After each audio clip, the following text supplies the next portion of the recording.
Hi అండి. ఈరోజు నేనైతే ఉదయం నుంచి ఏం చేసినానంటే చూపిస్తా చూడండి. ఉదయాన్నే మా అబ్బాయికి ఆఫీస్కి కావాలని రసం పెట్టినాను, ఇడ్లీ పెట్టుకున్నాను. అందరికి ఇడ్లీ చేసాను. చాయ్ తాగిన ఉదయాన్నే 5 గంటలకల్లా టీ. బీట్రూట్ కర్రీ చేసినాను, ఫ్రై, పచ్చిమిర్చి పచ్చి కొబ్బరి వేసి చేసినాను అనమాట. ఇది కొంచెం పిల్లలకైతే తీసి పెట్టినాను అనమాట కూర. ఇది చట్నీ, పల్లి చట్నీ ఇడ్లీలలోకి. మా బుడ్డిదైతే అస్సలు తిందు, చట్నీ లేనిది చా చా అంటుంటుంది అనమాట, చట్నీ పెట్టమని. అందుకని వాళ్ళకి సపరేట్గా తీసిపోయి దుడుస్తుంది. వద్దులేమ్మ రోజు మార్చి రోజు దుడుచులంటే కూడా వినదామా, అంతా దుడసాలంటుంది. పై మెట్ల నుంచి దుడుచుకొని వస్తుంది. ఒకరోజు ఆపలే ఏమవుతుంది అంటే లేదా సరే ఈరోజు అంటే శుక్రవారం లేని తుడిచింది అనుకో, రోజు అంతే కింద దుడుచుకొని రావాలంటుంది. వద్దులే అంటే వినదు. రాత్రి ఫుల్ వర్షం పడింది. మా వాడైతే బండి తీసుకొచ్చి ఆడబెట్టి కడిగేసినాడు అనమాట. ఇది అయితే ఊరక కసువు అయితే ఉడుతామండి రోజు. తుడసాలంటే ఎక్కడ తుడసలేము. నైట్ గేట్కి తాళం వేసినాను కదా, గేట్ తాళం అయితే ఇంకా తీయలేదు. ఇప్పుడు తీసి బయట ఉడసాలి.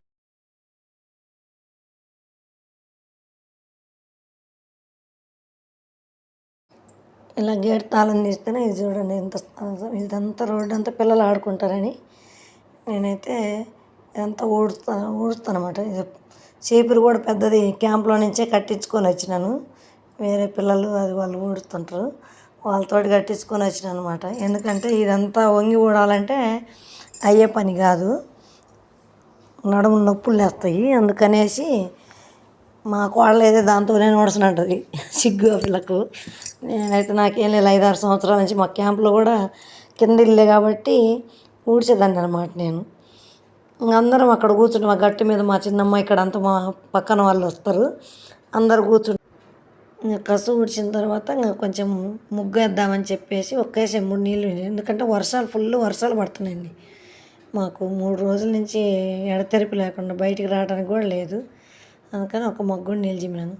మా ఇంటి ముందు అటు వాకింగ్ వెళ్తుంటారు అందరూ. మాకు భయం ఏమి ఉండదు, లాస్ట్ ఒకే ఇల్లు ఉంది మాది, అయినా కూడా మాకు అంత భయం అనిపించదు. ఆ ఎదురిళ్ళల్లో ఇంకా ఎవరు రాలేదు. ఇటు సైడ్ కనపడుతుంది కదా నాకు కుడి చేతి పక్కన, ఆ ఇంట్లో ఉన్నారు వాళ్ళు. ఇక్కడ మా ఇల్లు ఒక్కటే అనమాట. కాకపోతే వీళ్ళంతా వాకింగ్ తిరుగుతూ చేస్తా, నైటు 11 వరకు కూడా తిరుగుతూ ఉంటారు జనాలు. అందుకు అంత భయం అనిపించదు. ఇంక నేనైతే ఈరోజు వేస్తాను, 3 రోజులకు కానీ ఈరోజు వేస్తాను ముగ్గు. ఇంత లోపల పాలబ్బాయి వచ్చినాడు పాలు వేయటానికి. ఇంకా పాలు తీసుకొని ఇంకా కిందే ఉండగానే ఆడ పెట్టేసిపోయినాడు అనమాట. మళ్ళీ ఇంకా ముగ్గు వేసుకొని ఈరోజు లేట్ అయిపోయింది. శుక్రవారము అంతా రాత్రి మా అబ్బాయి వచ్చింది లేట్ అయ్యేసరికి ఇంకా ఉదయం కూడా లేట్గా లేచిన అనమాట. 5:30 అట్ట అయింది. లేచి వంట చేసుకునేసరికి టైం అయింది. తర్వాత వచ్చి ముగ్గు పెడతాను, కానీ మా అమ్మాయి వేసేది. ఈరోజు ఇంకా నేను ఇలా సింపుల్గా ముగ్గు అయితే ఇలా వేసుకున్నాను. ఎందుకంటే మళ్ళీ వర్షం వస్తుంది పెద్ద పెద్ద ముగ్గులు వేసినా కూడా అని.